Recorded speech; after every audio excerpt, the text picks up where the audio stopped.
नमस्कार प्रणाम स्वागत है अपने सबके मिथिला 24/7 पर। हम हरिशंकर झा उपस्थित छी। मधेपुर थाना अंतर्गत फोकचाहा गांव निवासी पंकज यादव पेशर रामनारायण यादव के मधेपुरक पुलिस आइ दिन में गिरफ्तार कऽ लेलक। अभियुक्त पंकज यादव आइ दिनक 12:30 बजे झंझारपुर कोर्ट जा रहल छल। तखने मधेपुर पुलिस के भेटल गुप्त सूचना के आधार पर पछी चौक के समीप एसआई सत्येंद्र कुमार आ एएसआई शंभू कुमार अपन पुलिस बलक सहयोग से हुनका गिरफ्तार कऽ लेलकनि। जेना कि हमरा सबके मधेपुर थाना अध्यक्ष अजीत प्रसाद सिंह बतौलनि जे आरोपी 5 माह पहिले भेल आपसी विवादक लेल मारिपीट के एकटा मामला के आरोपित छल।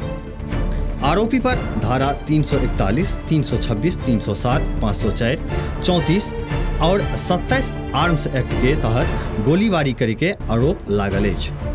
एसएचओ बतौलनि जे धरायल पंकज यादव के न्यायिक हिरासत में काल्हि भेजल जायत।